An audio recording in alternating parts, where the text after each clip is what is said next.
salutations de paix et de grâce à vous tous dans le nom glorieux de notre Seigneur Jésus-Christ. Nous allons commencer en disant une prière. Père, nous te rendons grâce et nous te retournons toute la gloire. Merci pour cette opportunité, pour ce privilège de nous ensembler sous tes pieds pour apprendre de toi. Laisse que ton esprit puisse nous éclairer, que la sagesse soit notre partage et que l'édifice des foyers respectifs de ceux-là qui sont présents en présentiel et ceux qui sont en événementiel soient solidifiés afin que l'amour et conjugal soient le partage. Nous prions ici dans le nom puissant de Jésus. Amen. Amen. Donc, salutations à tout le monde, ceux qui sont en présentiel, ceux qui sont en événementiel. Nous allons continuer notre sujet que nous avons commencé. Nous avons dit que le mariage n'est pas un accident, mais c'est une maison qu'on est en train de construire. Et quand on construit une maison, on fait la sélection des matériels nécessaires pour qu'il y ait une bonne construction. Donc, vous choisissez même les pierres, vous choisissez les tables, vous choisissez les portes que vous devez avoir pour construire votre maison.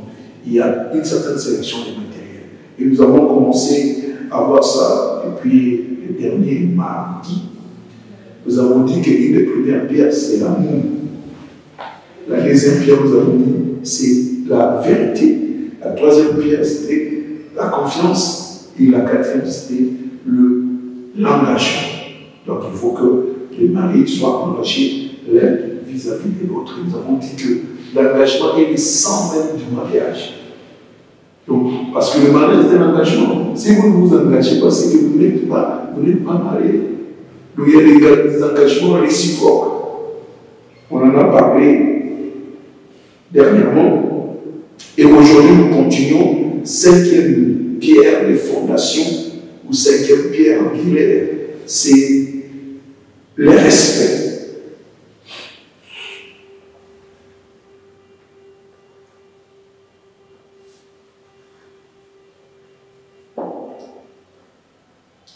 Le respect.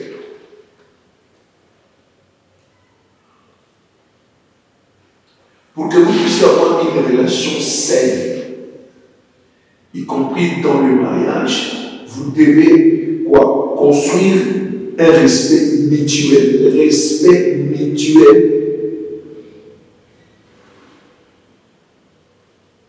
Le respect mutuel. Alors, respecter quelqu'un veut dire quoi? C'est estimer cette personne. C'est considérer cette personne-là à droit aux égards.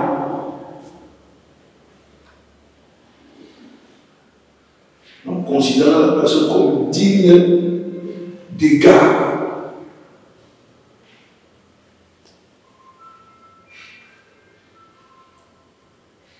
Les femmes doivent respecter leurs maris et les maris en retour aussi doivent respecter leurs femmes.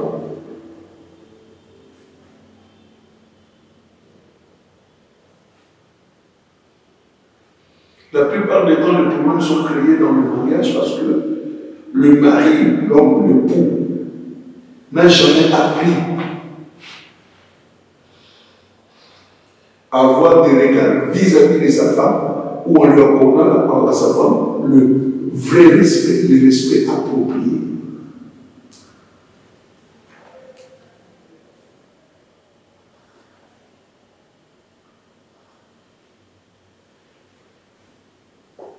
Certaines de ces choses sont relatives à notre souche, notre background, de là où on est venu. Si, de là où tu es venu, on n'a pas l'égard vis-à-vis de la femme, on traite la femme comme un être inférieur. Naturellement, la même chose va continuer dans votre mariage. Et ce n'est pas du tout bon. Parce que la femme et l'homme sont égaux devant Dieu.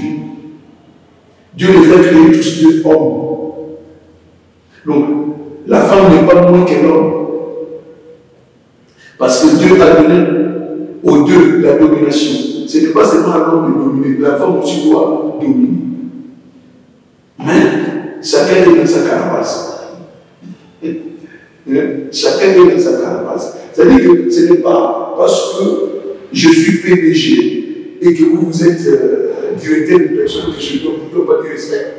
Moi, j'assume mes fonctions en tant que PDG. Toi, tu aussi assumes mes fonctions en tant que directeur de personne. J'ai des respects parce que nous avons tous un même patron.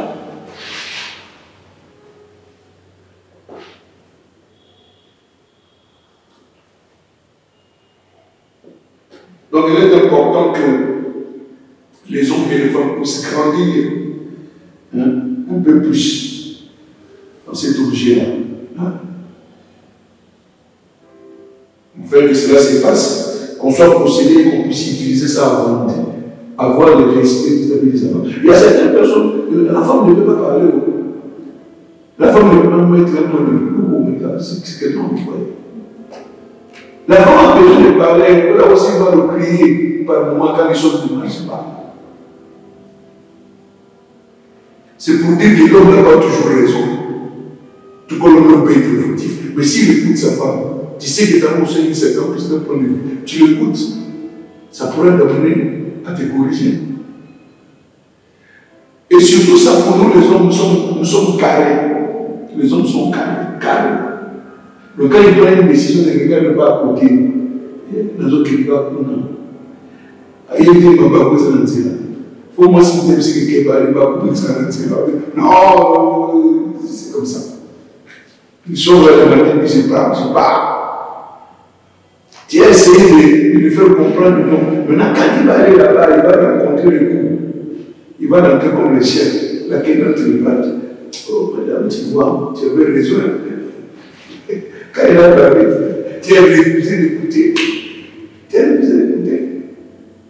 J'ai dit toujours, j'ai compris une chose que Dieu a mis à côté de femmes comme les anges pour nous guider par moi. Parce qu'il y a un peu d'évolution dans notre tête là, et quand on dit c'est comme ça, c'est comme ça. Mais quand vous discutez avec votre femme, c'est déjà un point de vue par lequel Dieu agit pour te montrer ce qu'il faut faire.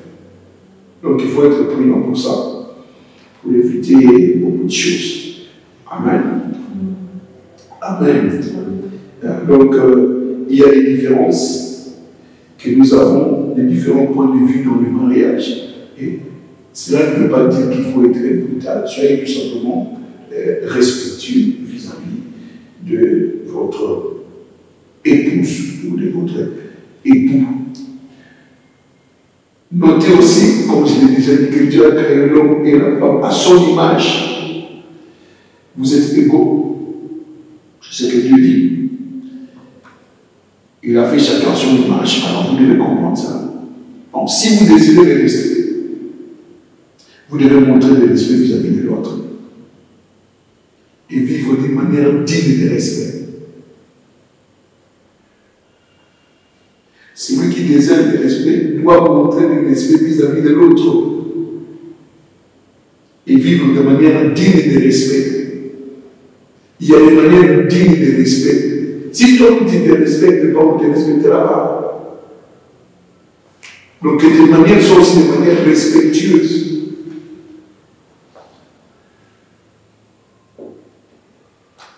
Sixième pierre angulaire, la soumission.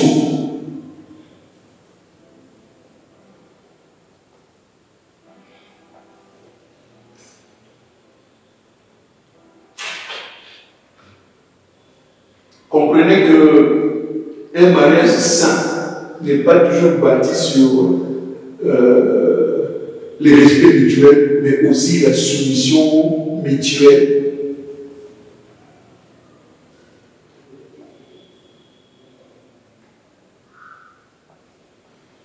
Nous entendons souvent que la femme doit être soumise. Ouais, ce n'est pas seulement la femme, l'homme aussi doit être soumis. C'est réciproque.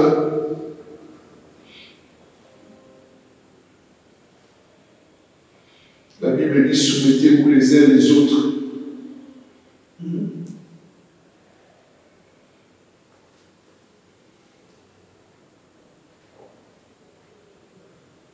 Amen. La femme accepte ton mari comme ton Seigneur.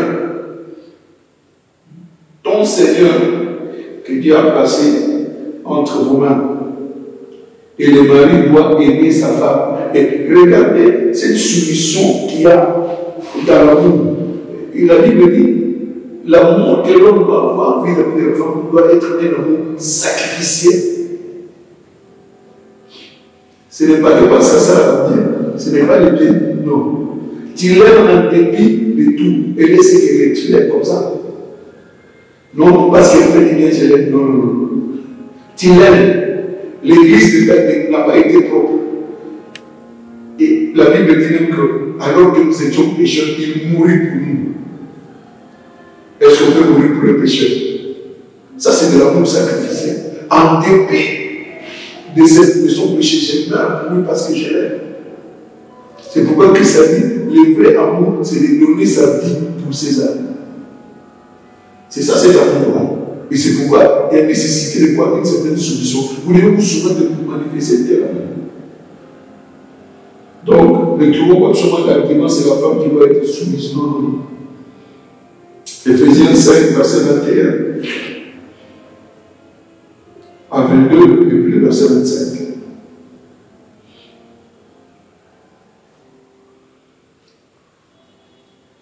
Donner sa vie pour les autres, c'était un acte de soumission. Et c'est ce que Christ a posé pour nous. Donc, c'est ça, Éphésiens 5, verset 5. Il dit au mari, il doit aimer leur femme de la même manière que Christ a aimé l'Église. Sacrifice. Sacrifice. Amen. Ici, ce qu'il faut comprendre vraiment sur la soumission, c'est la volonté. La soumission, c'est la volonté d'abandonner ses droits pour l'autre. C'est se soumettre librement.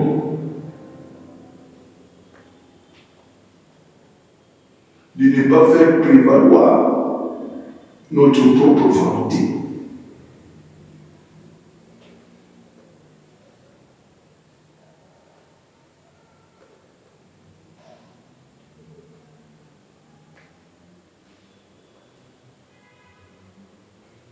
Donc, c'est placer les besoins, les désirs de votre partenaire avant vos propres besoins.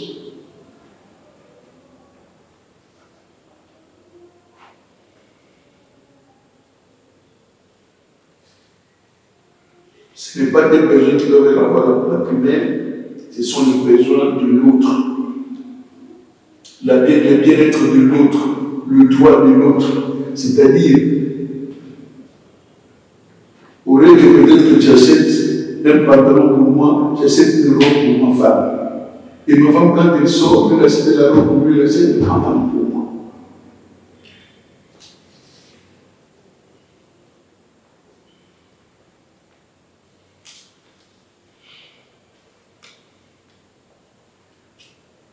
Amen. Donc, il y a certaines choses, ce sont des choses que tu abandonnes au profit de quoi? De l'autre. Quelquefois, bon, chez vous, vous êtes habitué à manger soit, c'est pas moi, les malimba ou je sais quoi. Chez elle, ils mangent le foufou. Bon, maintenant, qu'est-ce que vous devez faire? Devriez-vous maintenant chaque jour préparer les malimba et le foufou? Non, il faut qu'il y ait un sacrifice. C'est-à-dire, lève les yeux, ok, bon, malimba va la ticket de la vie. Oui.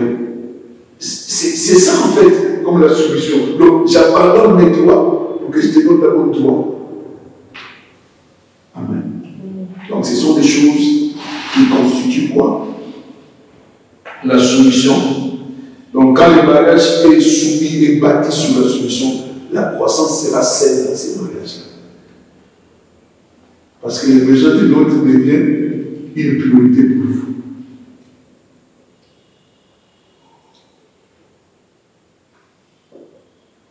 Votre mariage devient solide, sain et accompli.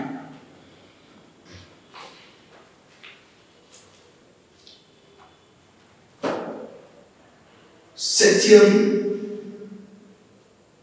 pierre de construction.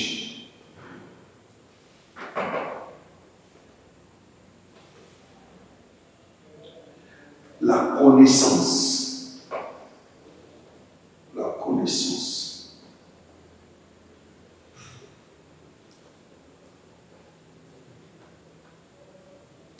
L'importance de la connaissance n'est pas négligeable. Comme étant une fondation ferme, une fondation solide du mariage. Ici, il faut comprendre ici que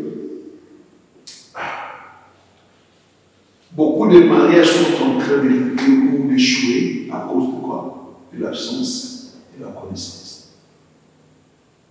Et voilà. L'amour, c'est bien, mais ce n'est pas l'amour qui fait fonctionner les mariages. L'amour, ce n'est qu'un sentiment. Comme l'exemple que j'ai donné toujours, on a banalisé tellement l'amour. Même le football, on dit j'aime le football. Ah. J'aime le football. Oh, moi j'aime Mercedes-Benz. Oui, tu aimes. Mais si on te donne cette Mercedes-là, voilà, le contact est là. Roule. Quand tu ne connais pas comment rouler, est-ce que tu peux te dire c'est Mercedes-là? Non. Tu aimes la Mercedes et tu ne sais pas conduire la Mercedes. Donc ce n'est pas ton amour qui fera marcher la Mercedes. Mais c'est plutôt la connaissance que tu as. Excuse, la connaissance que tu as du Mercedes qui te permettra de conduire. Donc les mariages marchent avec la connaissance. Ce qu'on y évite. Exactement comme l'élection du ciel de ça, non. C'est des bons siècles, frère. Pourquoi parce qu'il est frère? Il est vraiment frère, il est saint.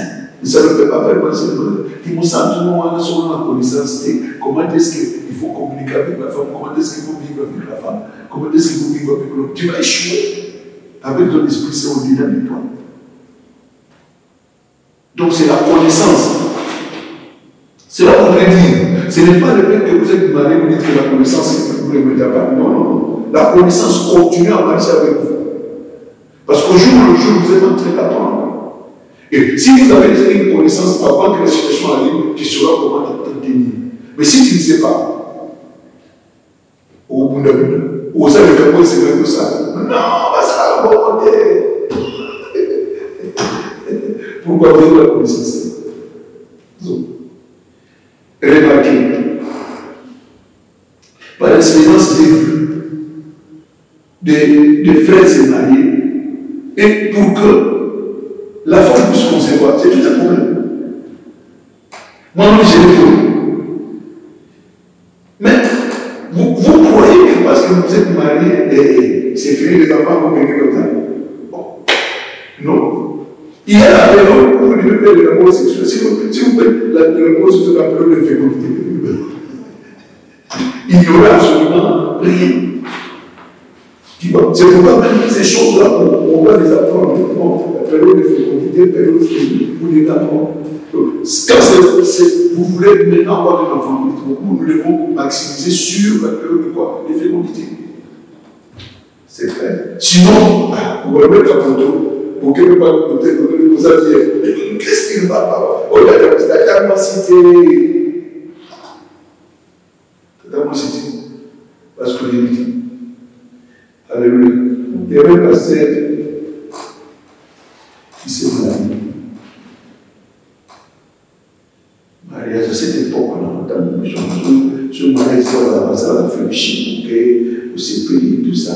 Je dis, oh, papa, tout est fait, quoi qu'il nous donne. Et, frère, vous avez la pointe. C'est aussi malade, dans un sang.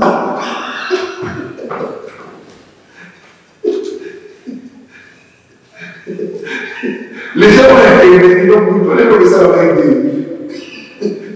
Par contre, vous avez non. Maintenant, tu es permis. T'as pas besoin de frère, vous êtes marié, donc tu ne peux pas le faire. Mais maintenant, tu es permis. Vous vous rendez compte? Connaissance. Donc, il faut nous tailler, parce que pas seulement c'est marié. Il y a des choses qu'il faut connaître, qu'on apprend. Moi, je sais avant que je puisse me marier à ma femme. Ma coach, il faut ma mère. Donc, le maire va coacher, ça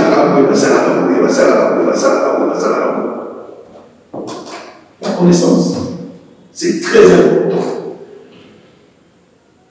Tu vois même quelques problèmes qui s'agissent pour le mariage, c'est à cause de l'absence de la connaissance. La connaissance. Si tu ne connais pas comment la femme fonctionne, comment elle fonctionne, ou tout à tout, ou quand c'est ça contre, quand c'est ça méchant, non, c'est l'absence de quoi? De la connaissance. Donc c'est très important. Parce que la plupart du temps, on a les mariages, c'est quoi? Et qu'est-ce que les mariages? La écouté. Au fond, on va dans le problème. On va dans la caca. Donc, on va dans la caca. Il faut y aller pourquoi tu te maries. Non, c'est la volonté de Dieu. Maintenant, c'est la volonté de Dieu. Quel est ton objectif? Tu te maries. Quelle est ta vision dans ce mariage-là? Tout ça sont des choses à connaître. Ou même que nous allons développer. Amen. Donc c'est comme ça. N'allez pas dans les mariages avec des attentes irréelles. Ne va pas avec des attentes irréelles, des attentes imprévues. Ou ça va calculer, ou bouiller, et où ils arrêtent. Non. Qu'on exagère, quand on dit non. On n'est pas de sous. Quand on sur la terre de novelas, ils croient que son mariage sera comme novelas. Arrête cette histoire. Tout ce sont des films que les gens ont fabriqués. Ce n'est pas la réalité. Alors, ne t'imagine pas ce que je vois dans ces films-là, c'est ce qui vont m'arriver. Non. La réalité est tout autre. Vous devez avoir la connaissance, c'est pourquoi. Je dis toujours que le mariage, ce n'est pas un café instantané, c'est un travail qu'il faut faire. Connaissance comme vous allez avoir le tien harmonie dans la vie.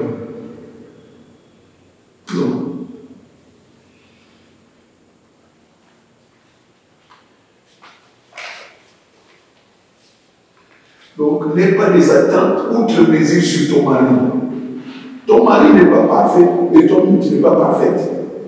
Donc, quand vous avez droit à la communion sur l'homme parfait ou la femme parfaite,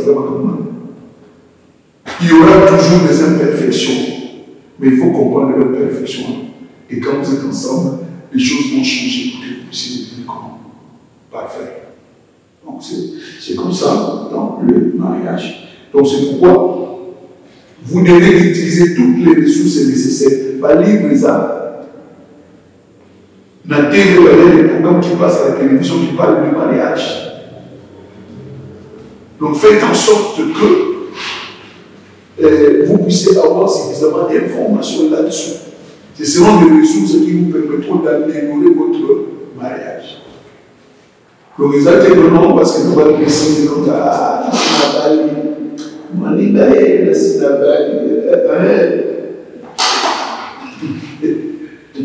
tu dois comprendre, tu dois savoir gérer ta maison. Tu dois savoir gérer ta maison.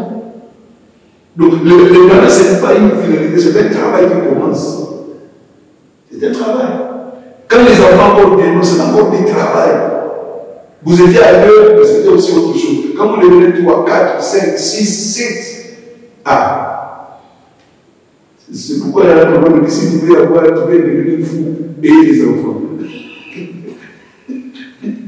L'autre va monter là-bas, l'autre va descendre là-bas. Ah! Tu ne parles pas de comment ça va. Il faut la connaissance pour savoir comment les gérer. Donc aujourd'hui, il n'y a pas d'excuse d'être illettré du point de vue marital. Parce qu'il y a des livres, vous lisez. Moi, quand je trouve un livre sur le mariage, je lis. Il y a personne qui peut dire qu'il connaît tout sur le mariage. Non, il n'y en a pas. Ce n'est pas parce que je me donne cours que moi-même je me rends compte de pas le problème. Oh, putain, mon gars. Mais il faut sagesse que ça. Plus tu apprends, plus tu deviens sage. Tu sauras comment les chiens.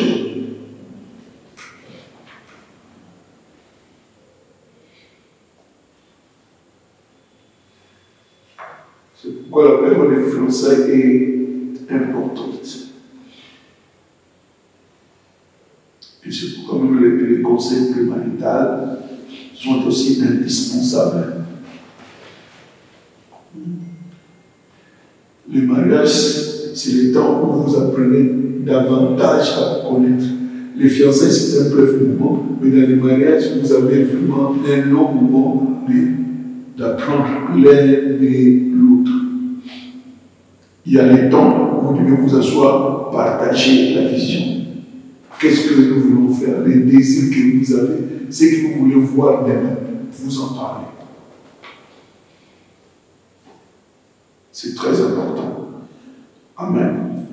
Les attentes que vous voulez avoir sur vous-même, sur votre foyer, notre foyer sera comment? Comment est-ce qu'on va vivre notre foyer? Qu'est-ce que nous voulons pour nos enfants? Toutes ces choses-là se préparent. C'est vous deux qui allez parler de ça avant que les enfants viennent. Quelle est votre attente? Comment est-ce que nous allons progresser? Nous allons avoir combien d'enfants? Avec des cas de combien d'années? J'ai vu les gens qui disent, bon, ok, nous voulons avoir 3 enfants même, qui se suivent, et puis on arrête, c'est fini. Et puis nous continuons notre vie. Et d'autres qui disent, bon, en faisant les cas de 2 ans, après 2 ans, il y a un enfant. Ils en ont fait 3. C'est là ce que vous décidez. Vous comprenez? Et puis, ayez la vision de votre capacité. Est-ce que si j'ai beaucoup d'enfants, je saurais les gérer? Est-ce que ma capacité financière me permettra de gérer beaucoup d'enfants? De manière qu'on va avoir les bébés comme deux comme plus de pression. Vous arrangez pour savoir ce que vous voulez exactement. Ça, c'est la connaissance. Il y a des personnes qui ont multiplié, ils vont dire, ouais, moi je vais multiplier le monde. Ah, madame Fabé. La naissance peut s'ouvrir l'année, et ça va bien dit. Il y a aussi besoin d'étudier ensemble les fondations spirituelles sur le mariage qui est. Votre spiritualité aussi doit marcher ensemble, partager la parole, même chez vous à la maison, quand vous avez des enfants, vous les entraînez dans sa vie, aussi au matin à la maison, vous priez, vous êtes en train de créer une éducation déjà à vos enfants. Donc c'est comme ça. Suivre le principe de la Bible, c'est la parole de Dieu. Tout ça, ce sont des ressources. Plus tu lis la Bible, c'est Dieu qui a créé le mariage, il te donne des instructions sur le mariage, et tu appliques, tu verras que votre mariage sera saint, votre mariage sera solide, et un mariage accompli. Amen. La connaissance. 8e pierre de construction, la fidélité.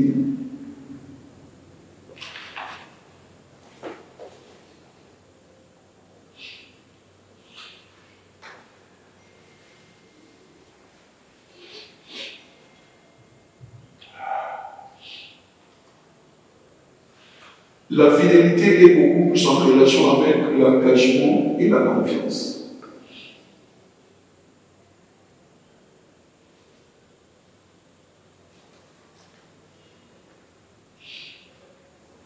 La plupart des temps, quand on parle de fidélité, très souvent nous pensons des relations sexuelles.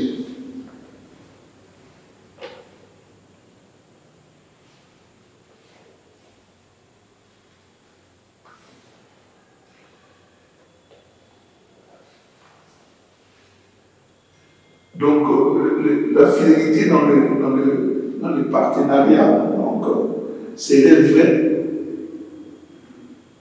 Quand, par exemple, la relation excessive est seulement pour ces temps-là, pour l'un et l'autre, quand c'est pour vous. Donc le vrai partenariat, c'est la vraie. En réservant l'expression sexuelle exclusivement pour l'un et l'autre. Donc pas une autre personne entre vous deux, c'est là où demeure quoi? La fidélité. Donc il n'y a pas une autre personne. Le vrai partenaire, c'est que tu gardes ton partenaire comme l'aigle. Aigle sur la vie, aigle à moi, tiens le coup. C'est le petit aigle sur la vie, aigle à moi. Donc tiens le coup. Moi, c'est très agréable. Ça, c'est ça la fidélité. Vous restez avec la même personne. C'est ça le partenariat fidèle. C'est pourquoi il y a beaucoup de couples qui sont sexuellement actifs avant le mariage, sont dans les troubles, dans leur relation. Tu vois, quelquefois, nous sommes troubles là, je vous ai donné l'exemple de quelqu'un qui entre dans les salles d'ananas. Il mange un ananas, il va goûter l'autre ananas. Tant que vous goûtez le goût n'est pas le même, tu vas chercher encore un autre. C'est ce qui crée le problème que nous avons aujourd'hui du point de vue sexuel. Que si tu n'as connu que, si tu viens connaître tout simplement ta femme seule, tu ne connaîtras plus notre femme. Tu ne sais pas ce qui se passe là-bas. Tu es content, tu sais que non, c'est comme ça. Mais quand tu as déjà passé par là, les cas, comment on peut venir dans tout. Il faut l'embouter le fond. On a mon Pourquoi?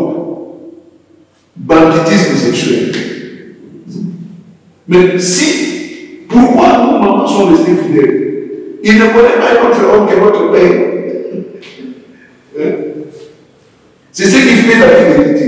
Mais tant que nous personne va souvenir le délire, va souvenir aussi le mot et pas comme tout. Ma camo, c'est pas grave. Tant que nous va souvenir le délire, non. Au lieu de ma camo. Tu veux reprendre ces plaisirs-là. Et au moins, infidélité.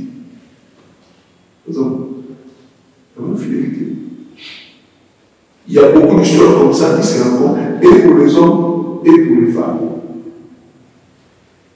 Beaucoup de gens sont à Kala. On va souvenir le matin de tout.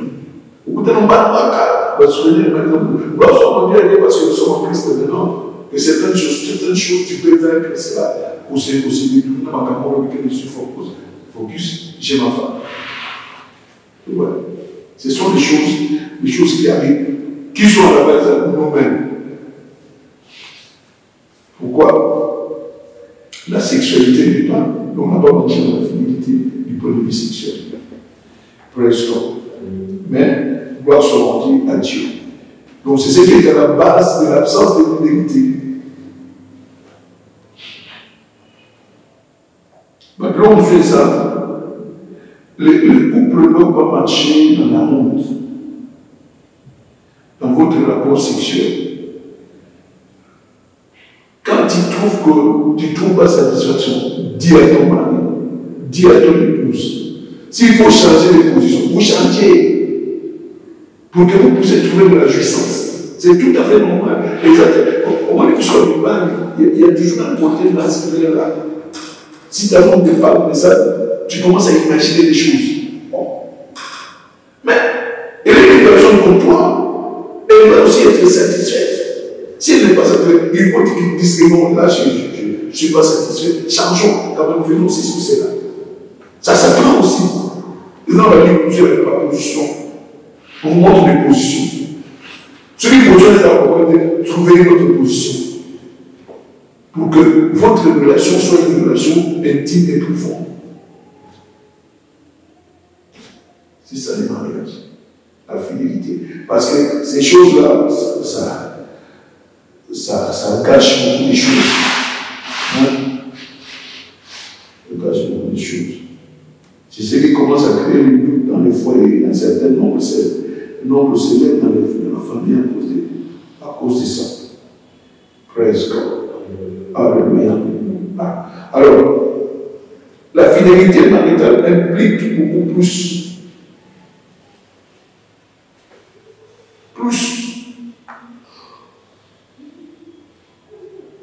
Pas tout simplement la fidélité sexuelle. Quand on dit être fidèle à sa femme, à son épouse, cela veut dire la défendre, affirmer sa beauté, son intelligence, son intégrité à tout temps.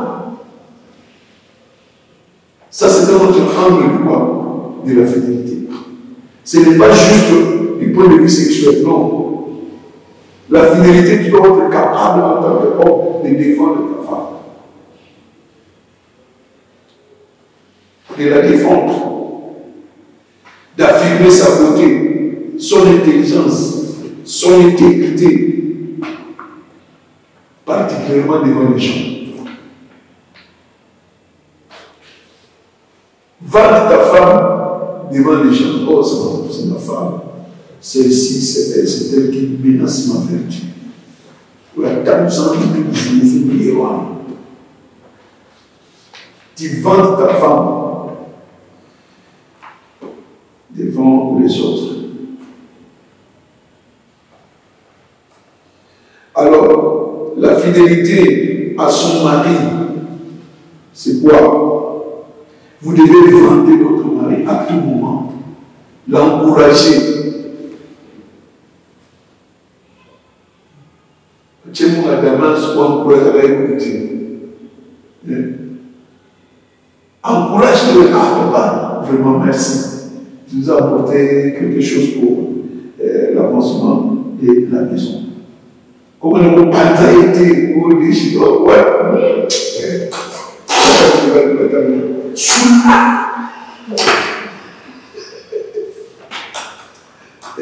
Là, tu ne contribues pas sur la place. Amen. Tout homme cherche à ce que sa femme aussi puisse le vanter. Non pas le vanter, les hommes n'ont pas besoin de beauté ou quoi ça.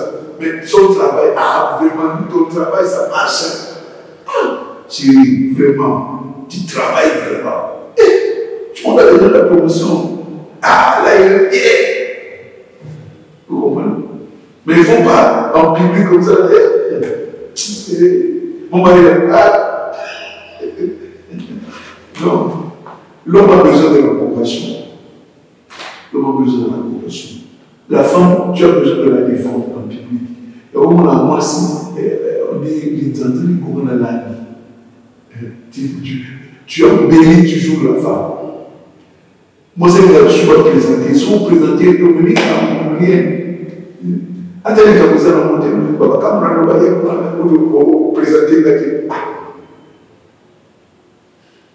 tu les regardes la dame des dames, la momie des momies. Voilà, il y a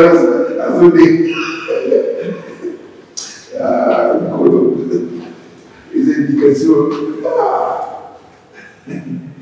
Praise God. Praise God. Tu sais, quand on pratiquait, les gens nous disaient autre chose. Quand on a mené des choses de Dieu, on nous dit autre chose. Maintenant, on est emballé.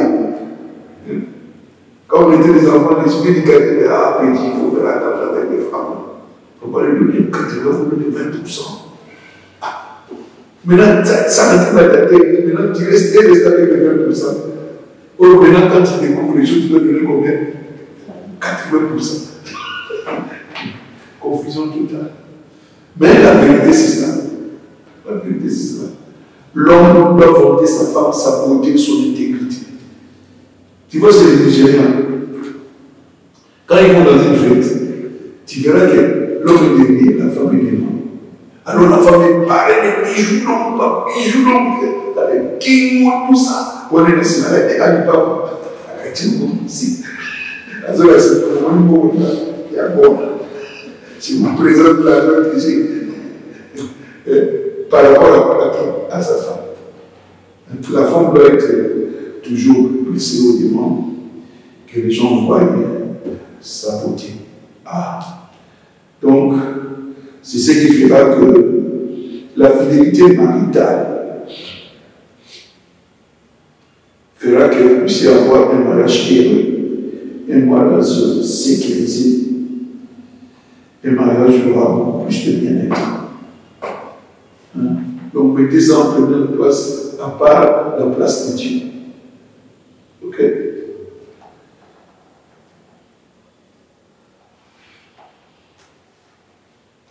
Donc, la santé de votre épouse, sa joie, sa sécurité, son bien-être doit avoir la première place. Hein? Pas la place de Dieu, mais la première place à part de Dieu. Donc, comme ça, moi, je nous allons. Neuvième pierre, la patience.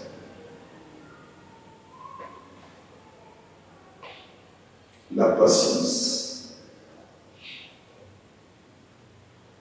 Ça aussi, c'est une autre pierre fondamentale pour la construction d'un foyer heureux et d'un mariage heureux et réussi.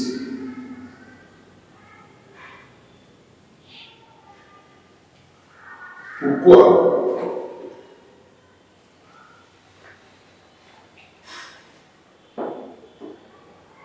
Ça, vous devez le savoir.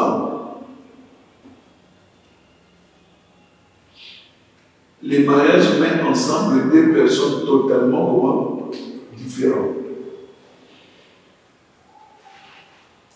avec différentes expériences, différents backgrounds, différents tempéraments,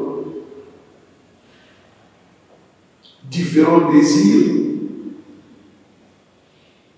différentes cultures. Il verra même que l'homme que tu maries pour des raisons diamétralement opposées. Toi, tu aimes le rouge, lui, il aime le vert. Ah. Donc il y a beaucoup de différences. La différence de souche, donc là où tu es venu, ta souche, ton background, c'est différent. Les tempéraments, différents. Tu trouves certaines personnes qui sont mariées, l'un est timide, introverti, l'autre est extraverti. Ce sont des différences qu'on rencontre dans le mariage. Parce que toutes ces choses, quand tu vas te marier, tu sélectionnes pas cela. Oh non, je cherche une femme qui est introvertie. Ah, au lieu de. Bon. Tu trouves la personne que tu trouves, c'est les sentiments. Les sentiments là, ne te dis pas que non, il faut voir si elle est trop ou extra. Non. Il y a toutes ces différences-là. Vous voyez? Dans votre famille, il y a une autre philosophie. Lui aussi, il a une autre philosophie. Mais non, pour que vous puissiez être ensemble, pour que le devienne il faut de la patience. Il faut de la patience. Ne dis pas qu'il n'y aura pas de conflit, mais il y en aura. Il y aura des contradictions. Tu ne peux pas vivre autrement que ce que tu as vécu quand tu étais chez tes parents. Lui aussi ne peut pas vivre autrement que ce qu'il a vécu chez ses parents. Mais tant que tu as beaucoup la contradiction est ça. Mais ça demande quoi de la patience pour que tu l'acceptes tel qu'elle et que tu acceptes tel que tu es. Et cette compréhension-là, avec la patience, permettra que vous puissiez baliser votre chemin. C'est alors que la compréhension vient. Mais quand vous êtes en colère, mais dès que je m'en tu cailles le bas. Parce que ça ne rencontre pas ce qu'elle vivait. Elle réagit. C'est alors que tu vas comprendre que donc de ce point de vue, elle réagit comme ça dans son histoire. Toi aussi tu comprends, lui aussi il réagit comme ça. Et chacun va s'ajuster maintenant pour que vous puissiez avoir une bonne vue de quoi? plus compliqué. Et cela ne veut pas dire que parce qu'il y a beaucoup de monde qui a divorcé, non, vous avez divorcé. Vous avez demandé de l'homme à payer, c'est qu'il faut faire des remis pour que l'homme pur puisse apparaître. Et que le malheur soit un malheur et réussi. Réussir le malheur ne veut pas dire que le malheur soit un pays à côté, que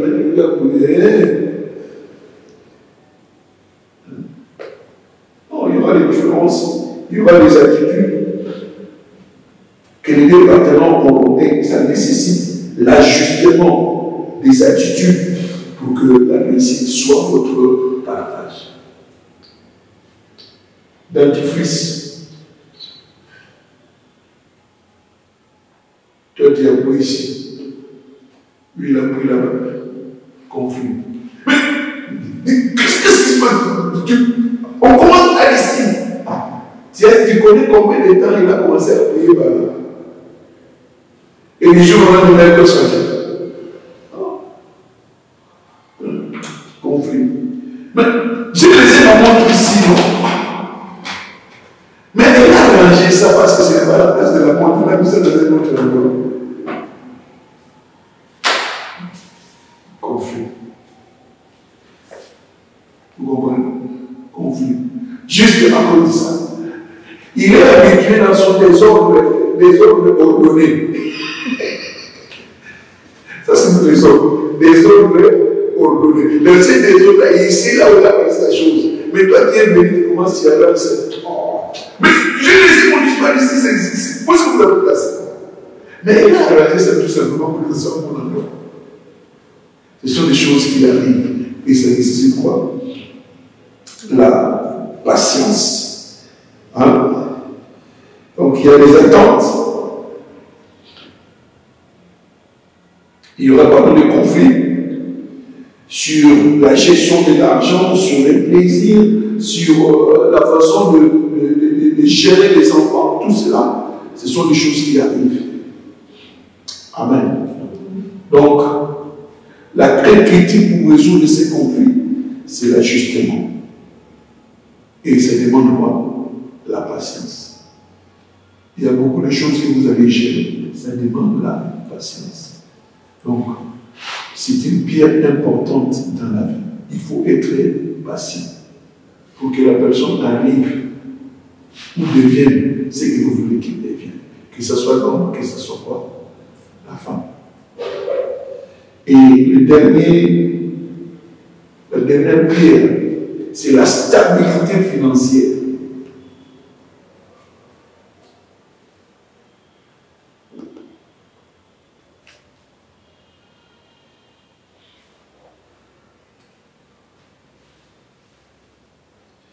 La stabilité financière est la pierre la plus souvent négligée dans les mariages.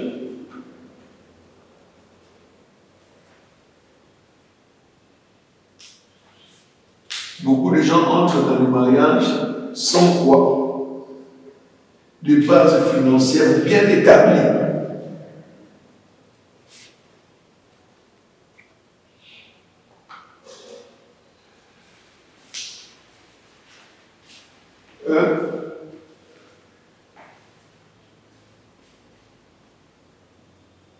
Tu veux te marier, est-ce que tu travailles quelque part?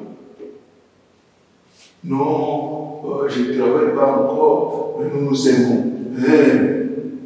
Nous nous aimons. Ok. Elle va manger à nous. Elle va s'habiller à nous. Ah, tu vas me voir.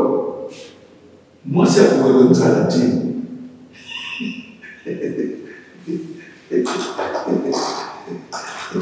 Je me rappelle ici.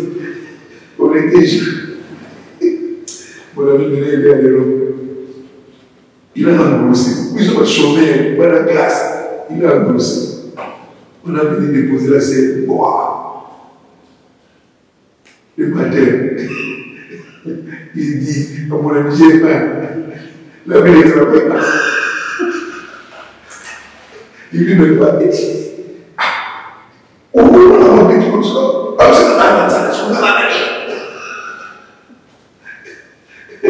Il devrait se rappeler que c'est la maman pour trouver quelque chose pour qu'elle mange. Vous voyez? Donc, il faut la stabilité financière.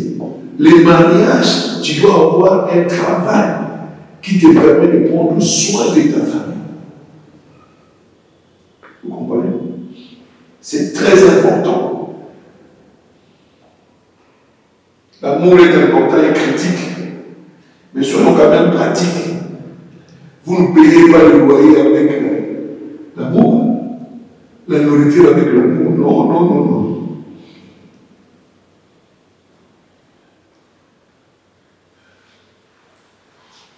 Praise God. Donc vous devez vous ajuster à marier parce qu'il y aura des défis qui seront là et que vous devez répondre. Donc ça c'est l'un des plus, les mois que nous voyons le plus dans le mariage. Pas le plus, mais le moins.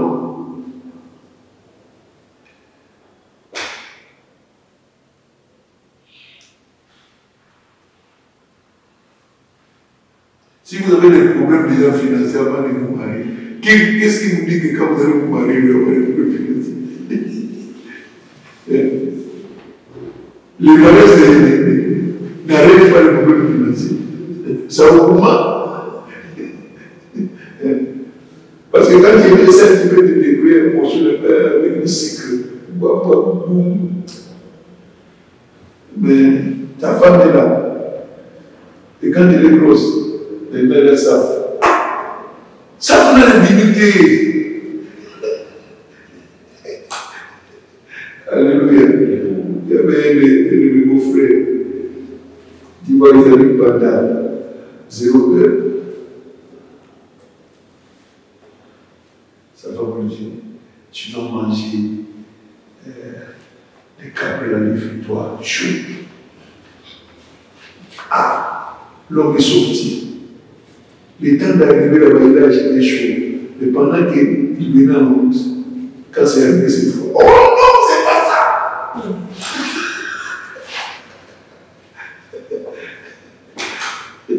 Tu vois, des histoires comme ça, donc, ce sont des histoires qui arrivent quand une famille grosse. Là, il y a qu'à faire. Vous allez vous discuter du madame, vous prenez tout ça. Donc, ça, il a tu es cassé. Le fait pour ne pas créer des problèmes. Donc, il faut toujours penser finances avant le mariage, bien avant. Vous discutez sur ça sincèrement, honnêtement et clairement quels sont les plans financiers que vous devez avoir.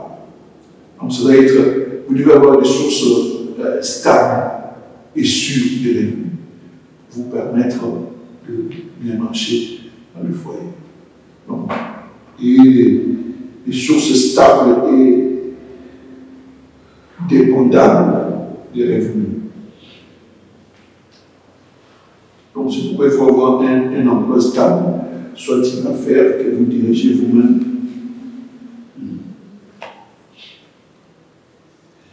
Tu sais, il y a une chose qui est vraie. Il y a des responsabilités que la femme ne peut pas supporter. Par exemple, payer les loyers, prendre soin de la nourriture de la maison. Au bout de quelques temps, il va se fâcher.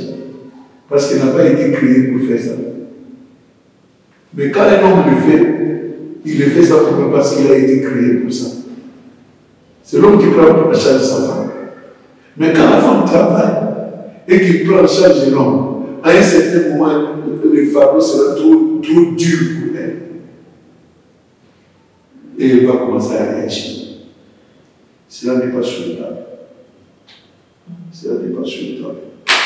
Et même, on conseille que la femme ne peut pas se marier à un homme parce que, par exemple, nous avons financé le mariage de la mission. Ah! Ce n'est pas une bonne idée. Donc, les difficultés financières sont une des causes majeures de l'échec marital. Moi, je ne vais pas dire parce que bon, vous les ajoutez, tout ça,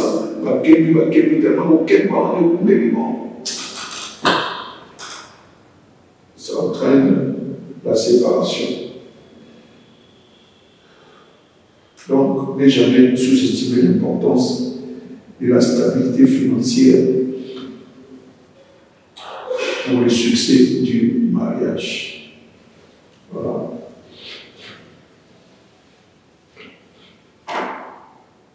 Nous avons fini pour aujourd'hui.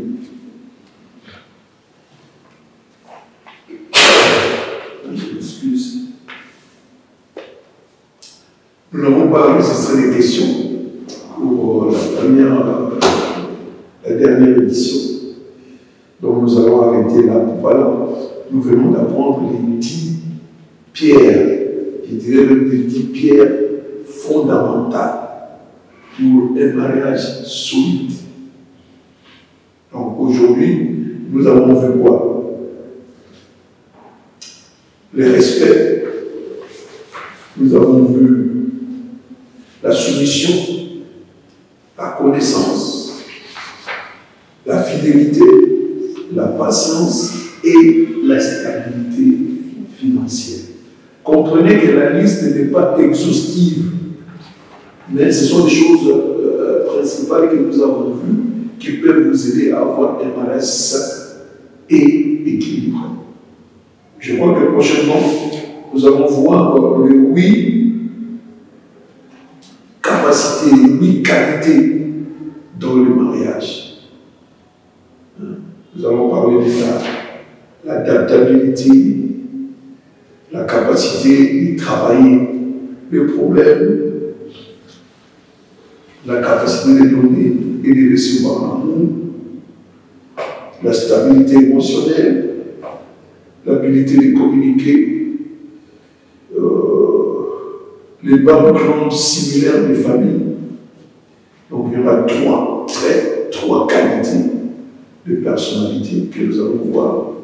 Et je crois que cela fera que nos foyers soient solidifiés et édifiés pour un mariage sain, heureux et réussi.